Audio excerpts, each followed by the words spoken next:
Hello, this is Bobby G, and this is Bobby G's Big Stone ATX. Today, our guest is Will Steakley. Will is an Austin native. He founded Den Property Group in about 2010. He's seen more than just the changes in the skyline. He's seen the dot-com bubble burst. He's worked through the Great Recession and most recently COVID, and is a member of all kinds of Austin groups, a downtown association. Yeah, DAA and other just kind of early stage kind of advocates of downtown and urban living. And Bolden, I guess, also. I lived in Bolden for a while, so we're in that neighborhood association. And then Austin Music Association, is that right? Everything from ham all the way through to help with just advocacy around musicians and artists and keeping our live music culture alive. That's awesome. Yeah. Well, Austin is certainly a special place for all of us. What we're going to do is we're going to kick things off with Will telling us about some of the special people that came into his life as a kid, some of those big stones, and then where that moved him off to. So, Will, get us started. Tell us about those big stones. Man, going back many decades, I'm hitting 47 now, so, I'm an interesting kind of dynamic. My mom was a ballerina and was an artist. My dad was a football player going to UT, so I've got like this athlete mixed with this family of engineers, and this artist meets a ballerina, and I'm this merger between the two. And in the 80s, as an 80s child, we were pretty much just left as feral out in the woods. Our parents didn't really raise us much. We were out there kind of learning life as it goes. I was out there in Westlake in the hills, with trout lines and bow and arrows and go-karts and Odysseys, and just living out there just kind of like we're on a ranch. So it was really great. Saw Austin change a lot. Was in Westlake and through Ian's program back when it was really early on. Had a lot of coaches around me and a lot of peers who really became kind of a lot of my direction. My parents were both working and doing their passion projects, and I just kind of slowly learned that the people I surround myself with are helping kind of take me to the next level, the new place. And most of it was around my athletic career and my coaches. Mm-hmm. I had a lot of hobbies and things like that. And my uncle was very inspirational to me. He was out in West Texas, so I always go visit him. He was a middle child. I was a middle child. We had a big connection. He's a lawyer out there in Sweetwater, Texas, where my dad's from. And so I go visit him quite a bit. And his name was Will Steakley, and he's awesome. He's still out there in Sweetwater, still doing law and still hunting and fishing every day. He's a great outdoorsman. And that's kind of where I got my affinity for being in the outdoors, is through him. So, but the coaches going through Westlake were just inspirational for me. It was a different program in those days, and a lot of us needed a lot of direction. Being in the 80s, we were all riding BMX bikes and skateboards, and they put us on a football field or a track. And knowing as a child, my parents would drop me off at 8 a.m. all summer long at the Westlake High School, and we'd sit on that track, and they'd make us run. And that was just kind of what they did. It was kind of like daycare, right? Uh-huh. So Coach Hurst was there every summer throughout my entire. I would say probably getting dropped off at the age of 6 or 7, mm-hmm. all the way until I got my license, pretty much. Spending my summers out there with him. He recently, about 5 years ago, passed to cancer, but there's a huge celebration for his life. And in fact, he was around so many kids through his 20 or 30 years of coaching and teaching. So, but yeah, just being an Austin native, one of the few who stuck around, went to UT, didn't play ball there, but got into rugby and had a great group of guys who all wish they still played football, but decided to have a little more fun. Uh-huh. And the story goes on. That's great. Yeah. Did Coach Hurst have any special things that you remember that he had to say to all you boys? Or I mean, most of it was just enjoy being here. It wasn't about how many gold medals. I mean, I was fast and I was a great athlete, but I wasn't always the best, right? Mm-hmm. But I had great coaching and just consistency, and just being out there with him and just enjoying, running's not my favorite thing to do, but he made it fun. I ran hurdles. I don't look like a hurdler, but he made me a hurdler, right? Uh-huh. And I went to regionals and got some, did well, but I was never state or anything like that, or taking it off into college. Uh-huh. But no, those same guys and girls, that team, I pretty much went through rookie shafts, and the same track team all the way through my youth until my senior year at Westlake. We're all it's the same group, the pole vaulters and the 4x100 and all those guys. Like it's great. And I'm still friends with them today. And I think that Austin scene in those years, we're just a very tight knit group going through Westlake, and we still do tailgates together and hang out. And I think it's just it's special, and it's part of the reason why I still call Austin my home. That's so cool. Yeah. Well, I'm sure the running served you well once you got into rugby. It did. Rugby was a totally different sport. I'd never picked up a rugby ball. Pat Lockridge, who lived down the hill from me on the lake. So we had this interesting house where we were kind of up on the hill, and he was down the hill. He was waterfront, and we shared a boat dock. Mm-hmm. And Pat was a huge rugby player and a big lawyer in town, right? His Lockridge is on the side of a building in downtown Austin. He passed of cancer about 10 years ago, I think. And but he was a big advocacy of rugby and the Blacks and the Huns and that whole program in Austin back when people didn't think about rugby here in town. And him being down the hill from us and on the water, and his 4 kids, him being around, and I think that kind of introduced me to rugby. I said, "Hey, Pat, I'm thinking about playing rugby for UT," and we sat down and hung out and chatted about the sport, because I had no experience at all. But that was cool. Is half the team were a bunch of international kids at UT who played their whole lives, and a bunch of us who played football trying to convert over. Mm-hmm. But it's a club team. We're begging just to get to play on the intramural fields. UT didn't really pay a lot of attention to us, but we had a lot of fun and had a rugby girls, who always supported us, and we had the Rugger Huggers. Yeah, we had a ton of parties, and it was just a great kind of transition. I always miss playing football. I still do, in my dreams and just in daily. But my dad was a big player back in the '69, '70 era, won national championships, all that kind of stuff. So it was fun kind of being behind him, watching his success. And I think everyone in life has kind of a peak where they're like in their life where they just like everything just hits.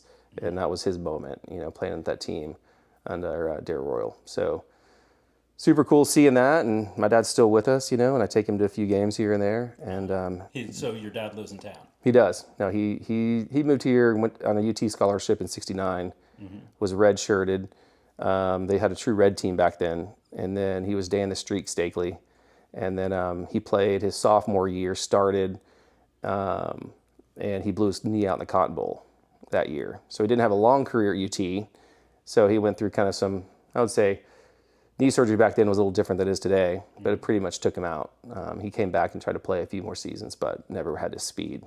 So, and then he always says that Earl Campbell retired his number because he was 20, and then Earl Campbell came along, was 20, and then they retired his jersey, right? So that's always, he always says that when we're at the game. There's 20 up there, Will. That was my number, like we're on the side of the stadium. So. Oh, that's great. But he's a character. One thing I always had was kind of cool being in Austin is someone, wherever I was or wherever I was going, I was like this kind of young gun trying to get into real estate. I got my license in 2001, right after 9/11. I think like a month after. It was kind of wild. But everywhere I went, someone always had a good thing to say about my dad. Great guy, love your dad. Oh my gosh, always smile on his face. Funny guy, like everything, And it's like I never said like, oh, your dad, that guy did this, or it was never that. And so it was kind of cool, like the reputation he had of always just being a good, solid, salty earth guy who was out there having a good time. And at those days he was, right out of college, in college he was driving ready-mix trucks. So he'd get up at night after games, after practices, and start driving concrete trucks at like 4 a.m. because they got to be at the site by 5 or whatever. And that's what he did, So he was always in the ready mix, and he got in the construction business, and he got in the title business, and the story went on. But it was just great being in a community where everyone loved him and always had such great things to say. And that's when I always kind of learned, like, man, your reputation's king, especially in this town that's a fairly small town. So I just try and enjoy life like my dad did, and and has, and just always just be good to people, and it all comes back around, and treat people the way you want to be treated, and a lot of love out there in the air, My mom was pretty hippy-dippy being an artist, so, she was the one selling essential oils and, doing art and trying to make a career out of just these interesting she wasn't a very great businesswoman, but she was great at creating cool things, and not the most... Does she still live in town? She is. She's out in Lakeway. She's been out there, for almost 10 years now. Okay. And so she's kind of, she writes and does her thing out there and still sells necklaces and jewelry, and instead of buying gifts for my kids, she's always making them. So every Christmas and birthday, these elaborate necklaces of stones from all over the world that heal and do all the special things that she's a big fan of. So, but no, she's great. She's great. Yeah. Very cool. So tell us, you're not only involved in real estate, but you're also involved in some businesses in town. Yeah. Mohawk just had its 20th birthday. Is that right? Pretty close. We're planning for next year. We opened in 2006. Okay. Yeah. So we're getting ready for that. I'm not sure what it's going to be yet. We're just taking it 1 year at a time right now. Okay. But well, it'll be tough to top Jack White. Oh my gosh, Jack White. I mean, that was a Hall of Fame moment for us. No one really notices, but when you walk into our doors, when we did a renovation about 10 years ago, it's always in a renovation project. We're always kind of doing little special moments in that building because we never had a big budget to do anything substantial. But if you look up in the ceiling when you walk in our front doors, all the artists who played are up there on the ceiling, are written in the ceiling. Is that right? And so, of course, and they're most of the artists you would recognize more, right? But from Iggy Pop all the way to Ice Cube or whoever, we have those moments where we do have these artists that come through where it's just special that they've either made it and they started in the venue and they come back a decade later, or the Jack Whites of the world who've been out there doing their thing and choose to have a spontaneous pop-up at Continental Club in Mohawk, and the fact that we're part of that ecosystem is incredible. So that's just, that's just one of the special things that happens in Austin. It does. It right? does. It does. It does. That club has been a big part of, it was my first kind of entrepreneurial kind of venture outside of real estate. Moody, my partner, James Moody, he owns Uptown Sports Club now, an equipment room, and a great creative agency called Gorilla Suit. He and I were buddies. He moved in town. We sold him his first house. We're driving around his Defender, just like in our, let's just say we were living with a lot of freedom. And he was working for Sharing Plow. There's this whole story where he had this big corporate job that got him a great salary and 401k, and we're all trying to just sell real estate in downtown when people really weren't thinking about downtown living back in the early 2000s. We were kind of pioneering it, but he pulled in our office and we had a good run, and he kind of was at a point where he's like, hey man, I wrote this business plan, and he pulled out this kind of crumpled up piece of paper, and we were up in Whistler snowboarding, where he literally called me. He's like, hey Will, pack your bags, we're going to Whistler tomorrow at 6 a.m. And of course I was like, hell yeah, let's go. So we're up there, we're in a hotel room trying to figure out where we're gonna go have beers later or whatever. And he's like, hey man, we gotta do this. Like, I've had this business plan in my mind since forever, and we need to do this. And it's gonna be like transmission. We're gonna transmit Austin music to the world, and the club and the Mohawk, and like. Is he from Austin originally? He's not. He grew up, he's a Louisiana kid, but also grew up most of his life on the more difficult side of LA. His dad was an Air Force colonel. So when did he move to Austin? He moved to Austin early 2000s, I guess. Yeah, and it was probably, I think we sold him his house in like 2004, 2003. Okay. So this is like a year. I mean, I remember I went to Keller Williams for 1 year, learned I need to specialize. I was in the Southwest Market Center with, a bunch of divorced moms, and, I was like, I need to get out of this group. This is too close to home, right? And then I met Kevin Burns, and he'd kind of started Urban Space in downtown, and kind of a crazy idea to have a brokerage focused on the core when, there was 2 new towers built in the last 30 years.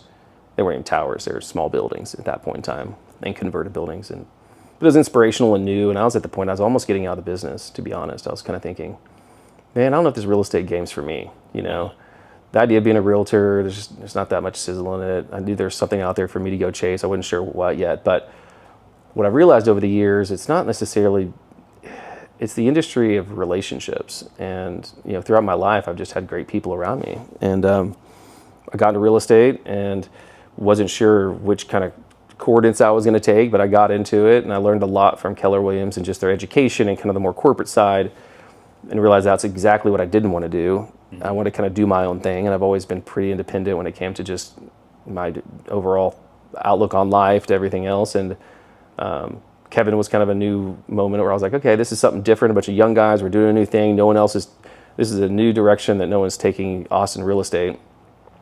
And we had a good run. And Kevin, I met Moody through that relationship. I was living downtown in an affordable housing unit in Gables West Avenue. I was paying $625 a month to live in this kind of kick-ass little loft with 14-foot ceilings.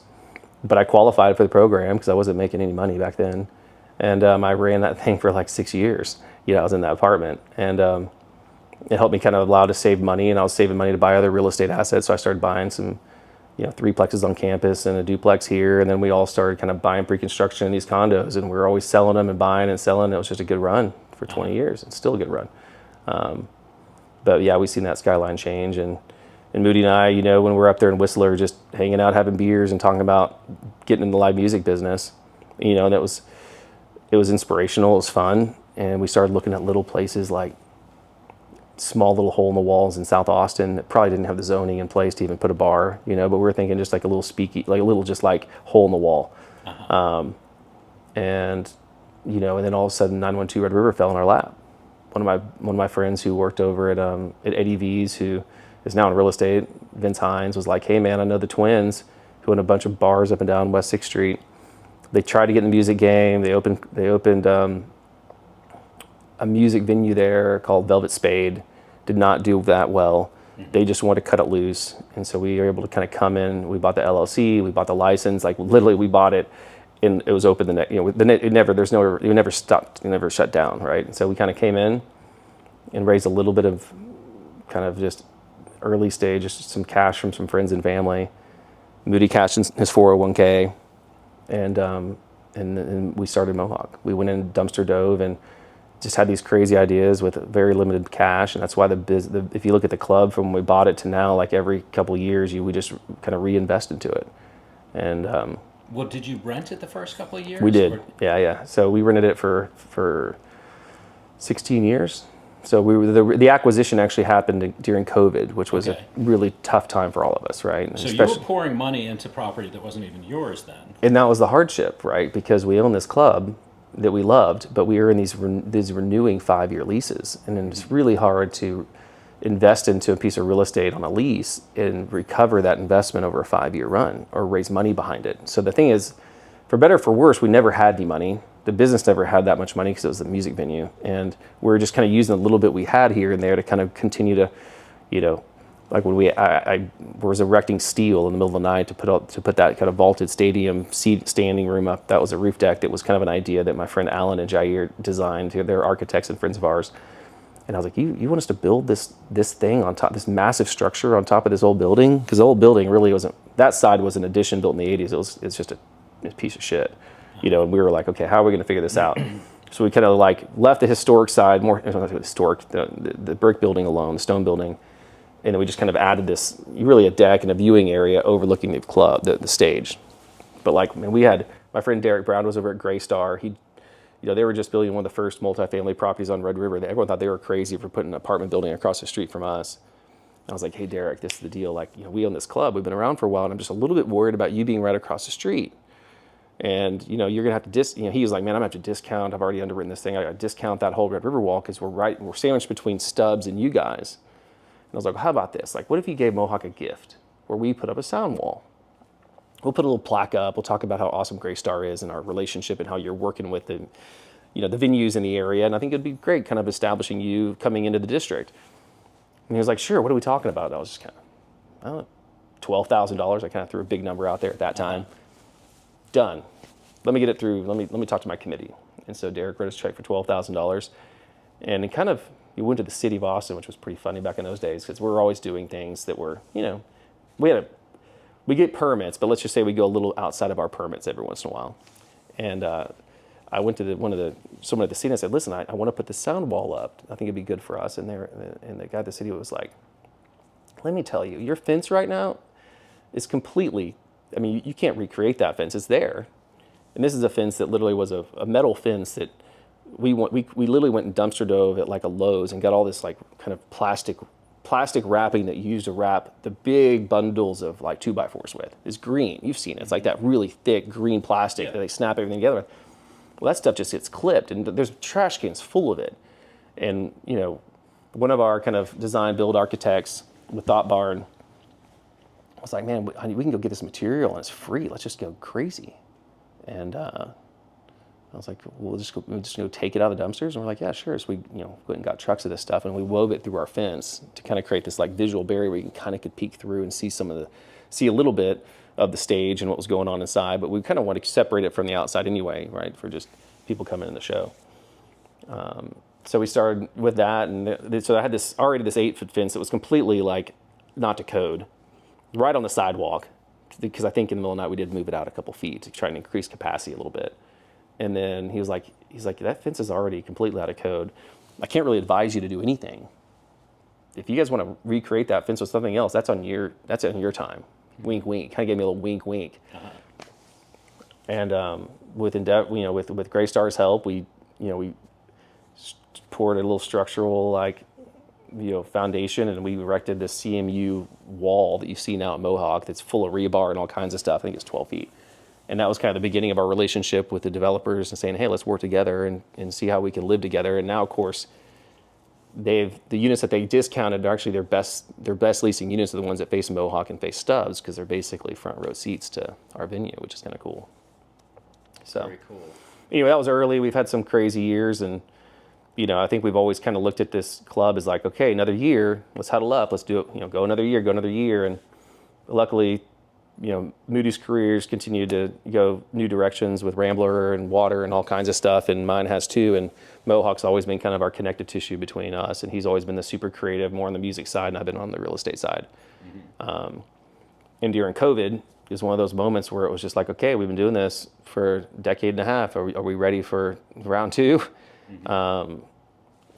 And I kind of committed because we weren't really sure, right? And we didn't have any reserves. The landlord wanted us to pay him rent while we were closed, like most landlords. And I said, Moody, how about this? It was a tough few years. Moody had some health issues pop up during COVID that was unexpected. I was going through divorce, totally unexpected. And we were both sitting there just like, man, are we ready for this? During this whole future, who knows when this COVID was going to kind of, And I said, how about this? I always like to challenge myself. I'm like, if I can find a pathway to ownership on this building, then let's move forward. If I can find a way for us to buy the building, then we can recommit to it on a new plan, re-underwrite it, recapitalize it, figure out what the next 20 years looks like, because we know we have the dirt, which was a long shot. The landlord, this was a generational asset. The last thing he was going to do is cut this thing loose, and he told that repeatedly to us, repeatedly. I'm not a seller.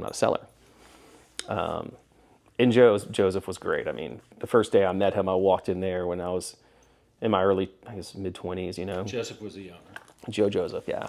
And, that place back in my dad's days was a gambling hall. It was a club, but it was known for basically going up there and playing spades. The politicians would come down from the Capitol, the businessmen would come in there, and they played spades till sunrise. And that was what it was. It was the Caucus Club, What was it called? It was called the Caucus Club. So everyone from the 80s, 70s, and 80s all knows the Caucus Club. And it was this, in Little Joe, which I never met, was this big old hefty guy in the front, and he'd kind of, check you out, and give you the thumbs up, and you'd walk upstairs and you'd play in these poker tournaments. And then when I walked in and met Joe goes, wait, Will Steakley? I know that Will Steakley's.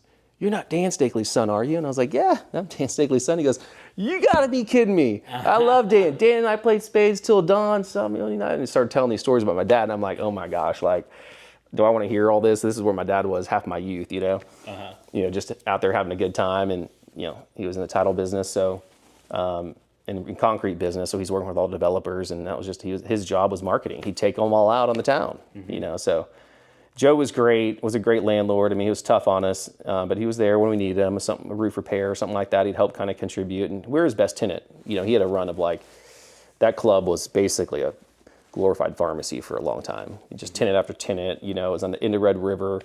There's a lot of dealing going on in that part of town along that kind of whole Waller Creek corridor anyway. So I went to him during COVID and said, Joe, this is the deal.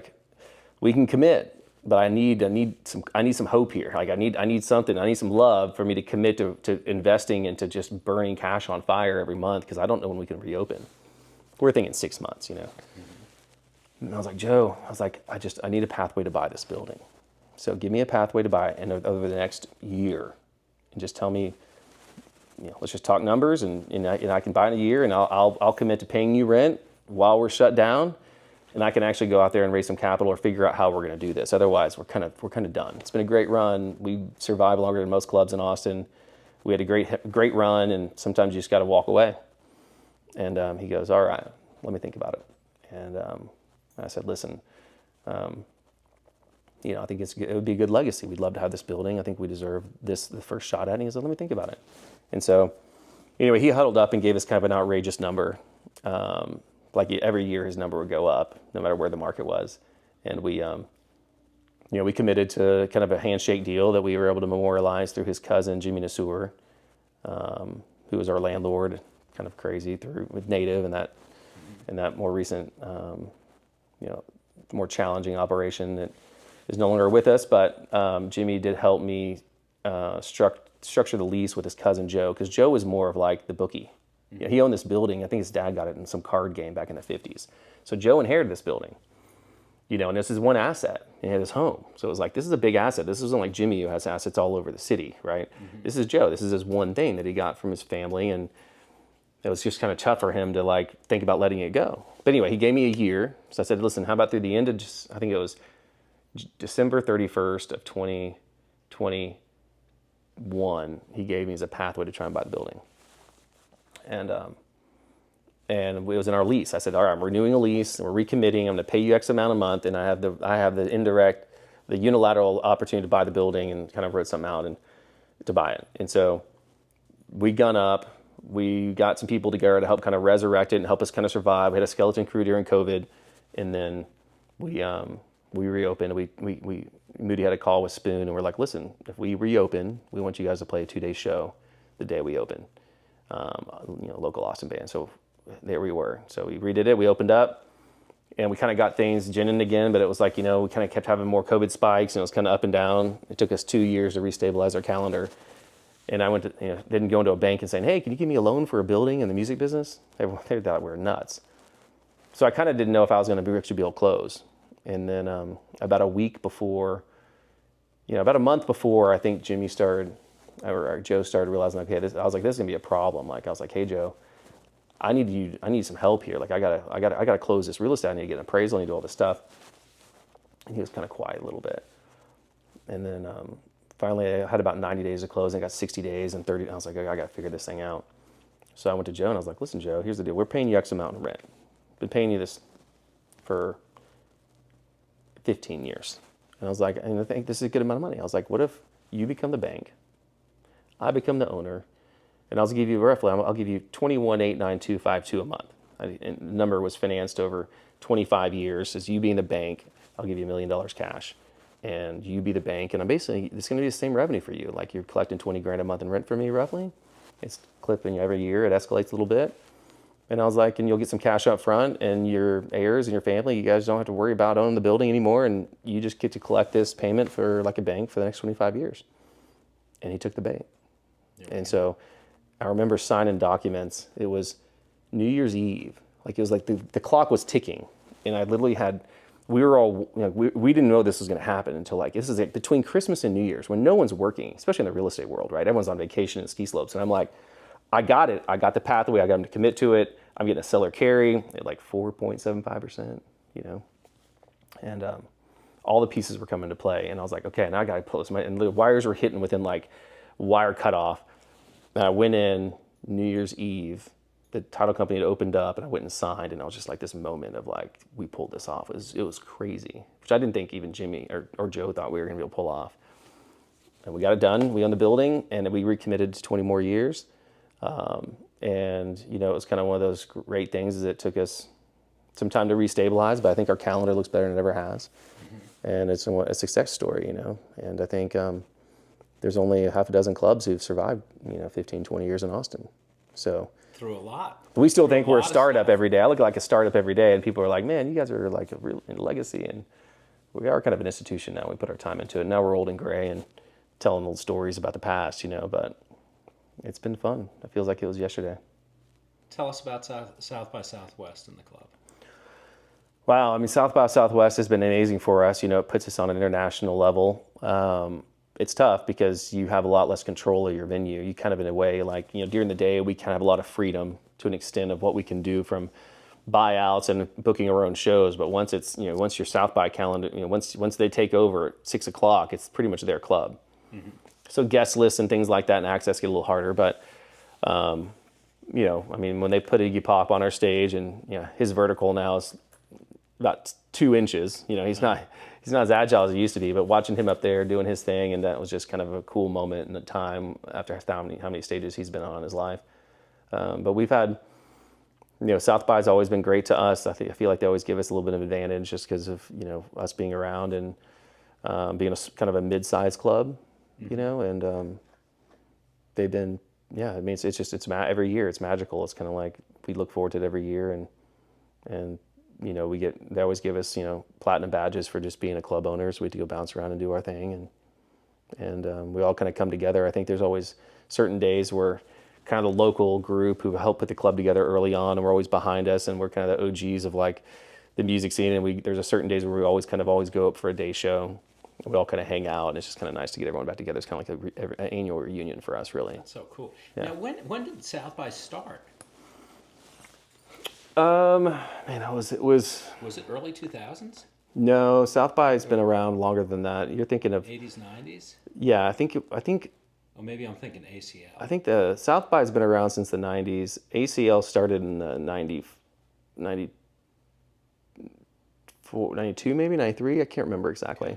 I should know, but they've both been around for a long time. They've all grown, and you know, South by is very different than it was. You know, I remember being able to walk around. You can walk into every stage, and you know, it's just very. South by is my favorite. Now it's pretty intense. I mean, it's like, you know, there's lines and a bunch of people in town. And it's pretty crazy, and private shows, and but no, it's a magical time in Austin for sure. And now with having interactive in the tech scene, and now it's become this like ACL, this kind of 2 to 3 week moment in Austin where things are there's just energy, and just great things happening, and people communicating, connecting, and people changing the world, and same time going back and huddling up around a good show and enjoying some music.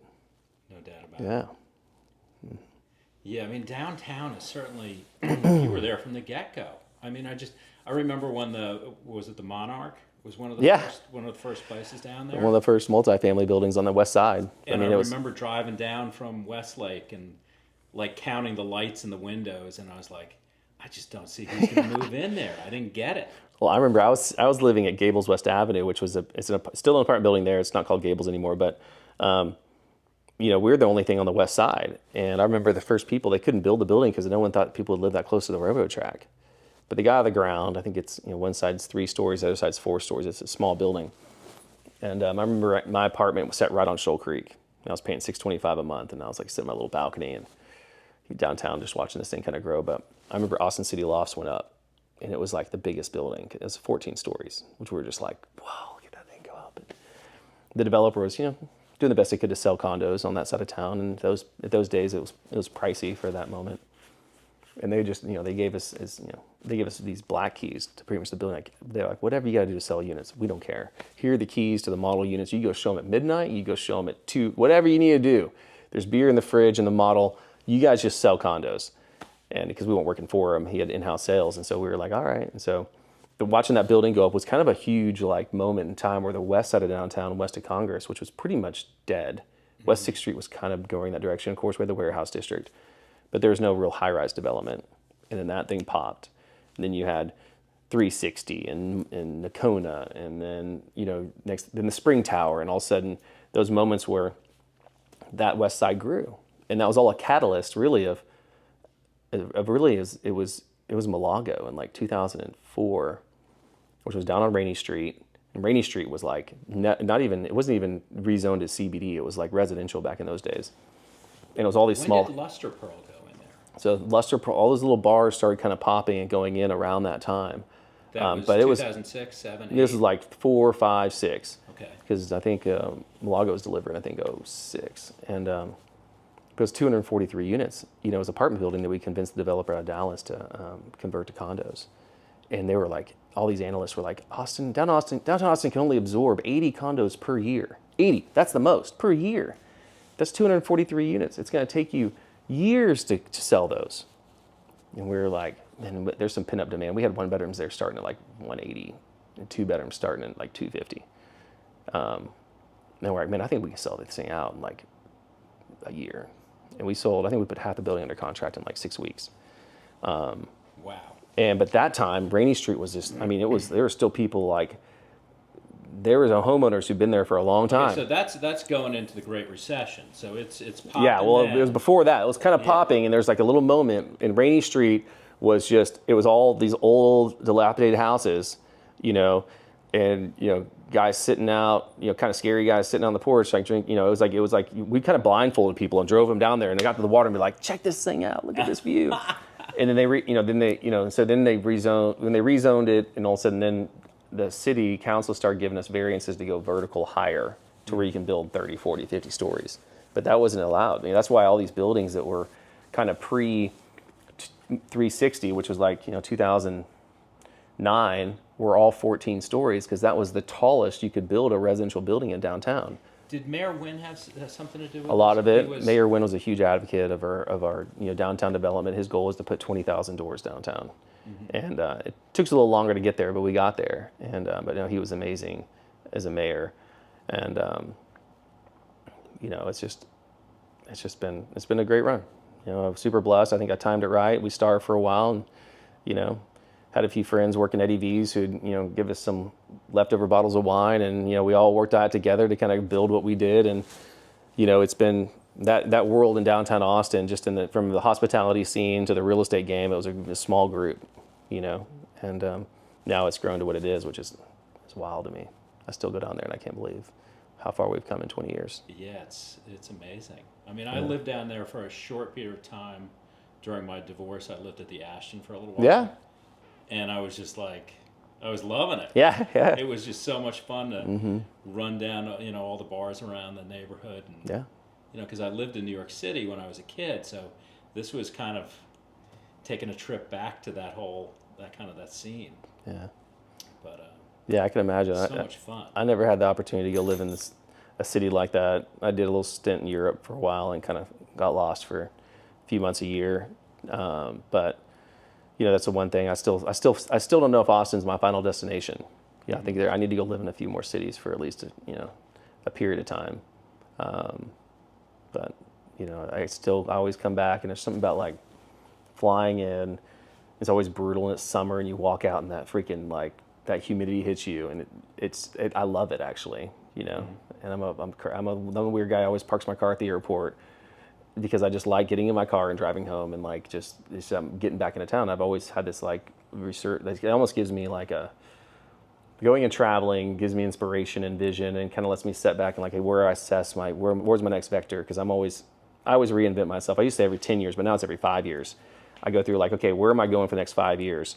Because you know, as a professional and just as a partner and everything else in life and a father, I'm changing, you know, and for the better, you know, and these things that are happening around us and our businesses and our families and our friends, they're changing too, and it's kind of like the universe kind of sculpting us in a way, right, through these experiences. And the experiences right now in my mind are like in COVID, like, I mean, what I've learned coming out of COVID is something I've never experienced before, which is a lot of challenges. You know, in Austin, I hit this run in real estate.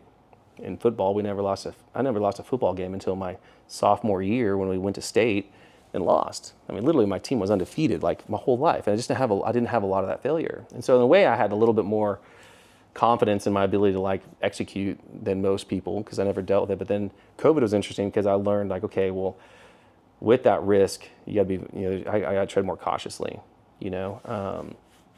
And so it's been good for me. And knowing when you have to say when you have to let go, you know, and when you have something that you love and cherish so much that you would hate to see walk away from, but sometimes it's just the right thing to do. I mean, unfortunately, we never did that with Mohawk. I mean, it was one of those businesses. It was I wouldn't even call it slow growth. It was sustainable. You know, we just kind of continued to. We weren't cash calling each other. There were moments where we were a little late on rent, you know, for many, many years, or me and I would pitch in, you know, a little bit of cash and get paid back during South by, because we always knew we'd make money during South by. You know, let's just loan the business. You know, we'll get paid back.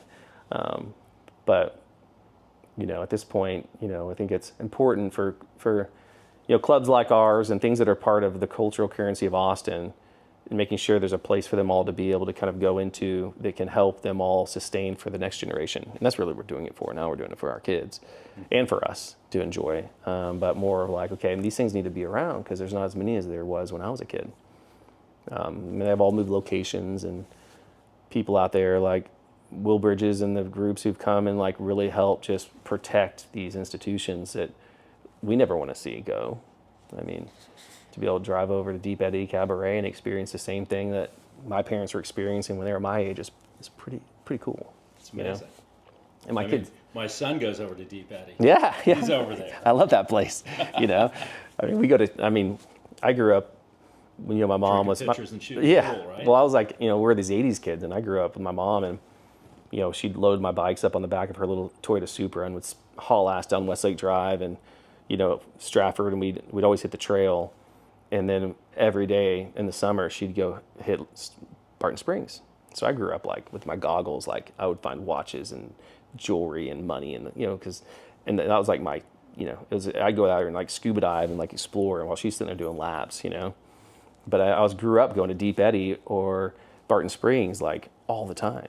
And the fact those are still there, and I bring my kids down there. And that's amazing. Barton Springs is just such a magical place, isn't it? It is. I mean, what I love about it is it hasn't changed. I mean, it's like so many things because of code and just, things are different now. You build them new.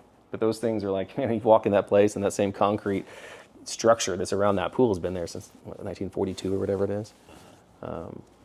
So yeah, those things are that keeps Austin, So all those other things all change. I mean, I love the skyline every day, and a lot of people resist it, but I embrace it because there's no stopping it now. No, I mean the skyline has certainly changed, but what I find interesting is just all the great people here in town, all the creativity in the town, for sure. all the just great thinkers in the town, just so much music, so much passion. Mm-hmm. It's really it's amazing.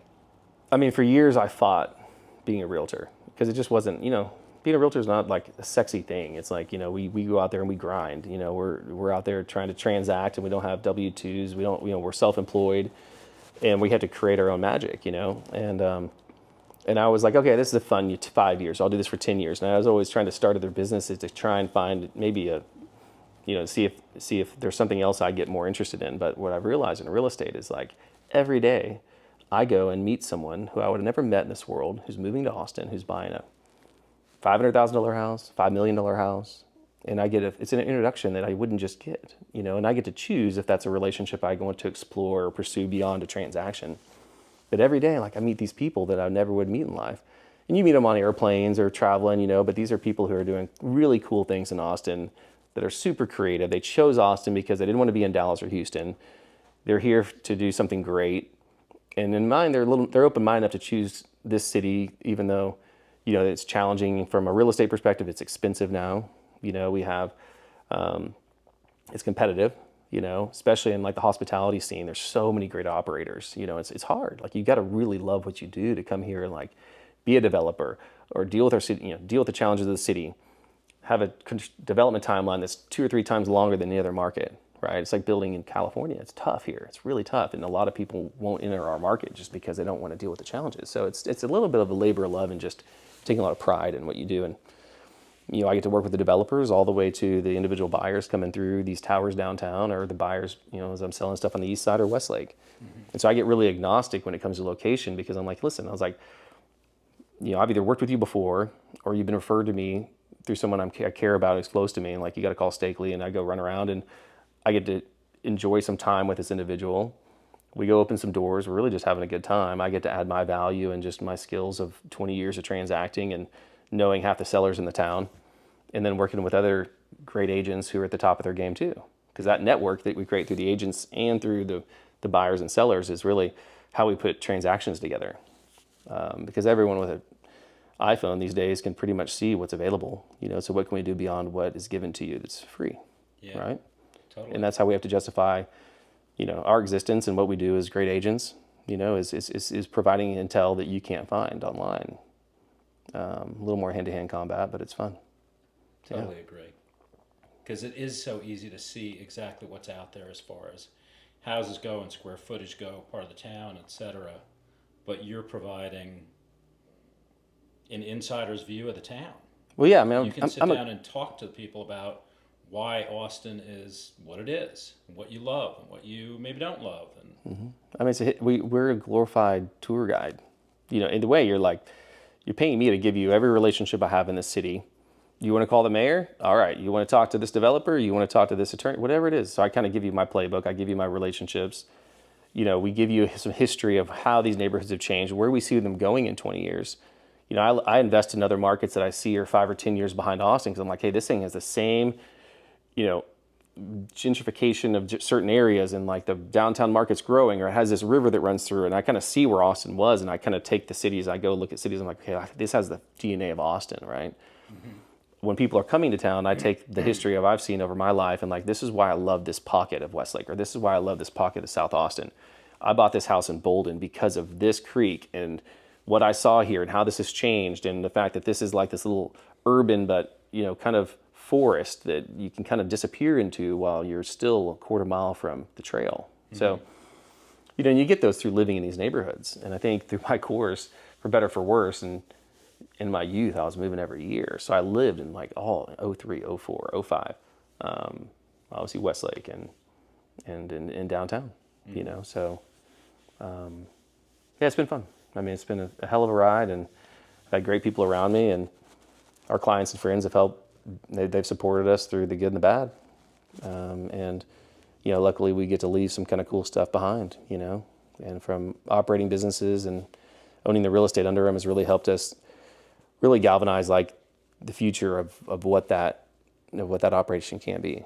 Because if you don't own the dirt, then the struggle is you don't control your destiny. What do you think is the most exciting thing that's going to happen in Austin in the next 5 years? Oh, wow.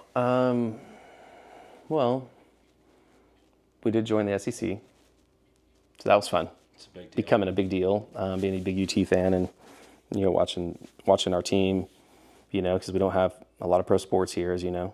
The next 5 years in Austin, knowing that we're coming out of this, things stalled out because of rates, and then sometimes those, larger economic challenges do help Austin slow down a little bit, take a breath. Because if we don't, it would just continue to ride this wave, and the wave can't continue on.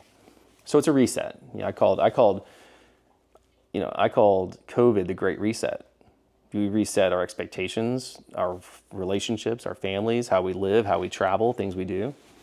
I think 2025 is going to be not so much of a reset. It's more of a it's kind of looking at freeing ourselves. We're kind of getting to where we're starting to see, okay, rates are going to come down. This is going to be an immediate shift overnight. But we're kind of recalibrating ourselves for this next 5 years. And I think with development pretty much stalled out, a lot of commercial real estate's had a lot of problems with these rates because they've all developed these buildings based on the economics that were given to them back in those days and rates. So it'll be interesting to see how things all play out. But, the banks have to work with the operators and the developers, and, they have to come to a happy place in the middle, to make sure we can all survive and sustain this kind of new time, mm-hmm. right? Where we have these rates that more than likely aren't going to go below 5% ever again. But I think Austin, as we always do, we persevere. Our airport expands, more people come here. We double in population every 20 years, and we've done it since inception, and we're the only city in the Western Hemisphere that's doubled every 20 years since the day we were founded. Wow. And it's So what our population now going out to Round Rock and whatnot, 2 million? Is it up that high? I mean, if you look at our whole MSA, yeah, it's beyond that, because those cities are growing faster than the city of Austin, mm-hmm. right? I mean, we can only put so many more doors in the city. So the idea is, instead of sprawl, let's try and re-engineer our code, our development code, to allow us to put more houses per lot to keep more core density, and I think we've done a decent job of doing that. But we give our neighborhoods a lot of control. A lot of people resist zoning changes and adding more density, even though that's what the city needs to grow, the smart way. But Austin's always been like, we kind of like, oh, we'll figure that out later. That's always been kind of the MO, mm-hmm. From any type of rail to, just allowing us to, Is the rail going to go through? Is that going to get done? Yeah, it's all It's we've been talking about it Ellis has been talking about it for decades, right? It's just time and money, but seeing the I-35 development now of them basically redesigning that whole corridor between the river all the way to, I think, 12th Street. It's great. I mean, these things we've been talking about for 20 years are finally happening. Mm-hmm. And 360 going underground is crazy to me. We talked about that. I remember 360 going in as a kid. That's going on right now, right? Yeah. Isn't that? I mean, it's a 10-year project, but we're already a few years into it. When I heard 10 years, I was like, oh my gosh, this is going to be crazy. But we're already. That's right. I so rarely get out to Westlake anymore. I know. And, it's a Capital Texas Highway is it's a state highway, and those view corridors are important to them. So that's why instead of putting overpasses everywhere, they're actually tunneling underground. So every light you see is really just them going under. So it's going to be interesting to see this kind of like, you're going to be going straight and then going underground and underground, underground, and there'll be one light between pretty much Barton Creek Mall and to 183. Wow. Pretty wild, yeah. We need that. I'd like them to have a train going from downtown out to the airport and then out to Bobby's track. We'll get there. That would be nice, wouldn't that? I don't know about the Bobby's track yet. I don't know if that's part of the plan, but maybe that's the next line. I think that would be great, though. Yeah. I mean, you've got F1, you've got these people from all over the world coming to town. Mm-hmm. Yeah. Well, we'll get to the airport. I don't know if they're going to have one in Westlake to the airport, but you might have to shuttle into downtown. Okay. But yeah. Are they going to put it through the Hope Gallery? Will that be a stop? I don't know the direct line over there, but I know it's near there. That would be nice. Yeah, that'd be great. I mean, that whole Dog's Head area, it's kind of crazy how developers and people who are speculating a little bit, they see an opportunity because that thing is wrapped by the entire. What do you call that? A Dog's Head? I call it the Dog's Head. So if you look at it from a satellite view, you see this Colorado River, and it runs up and around and kind of looks like a dog's head. Oh, okay. And that's that pocket of land that we love because for a developer, they want zoning that's like very developer friendly. Mm-hmm. And when you have a lot of industrial use, it's very high density, not very regulated, for development, right? And the city wants more residential, so they're all about take out that sand mine and put a apartment building on it, right? Doghead, because it was mostly probably historically more. It was like there was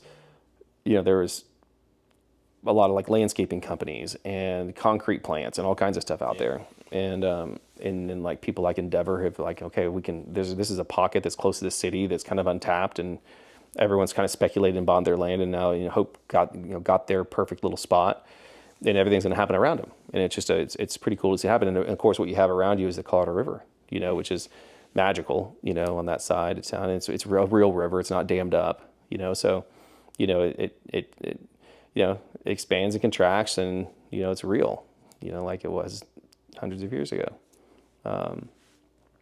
But we own an old historic house in downtown Austin in Old Enfield, and it was the first female governor of Texas. She had 2 terms, and this was her house that she built in the 20s, early 30s, and she served her 2 terms, and she passed away in the house in the 60s. But she was actually the one that actually wrote the bill or signed the bill to do the dams, which I didn't realize. I mean, we bought this house, and I learned all about her pardoning all these, it was during Prohibition, and she was pardoning thousands of men who were incarcerated for Prohibition. She didn't think it was right. She's like, these men need to be working. They don't need to be in prison for drinking. Uh-huh. And so she pardoned like thousands of them. And God bless her.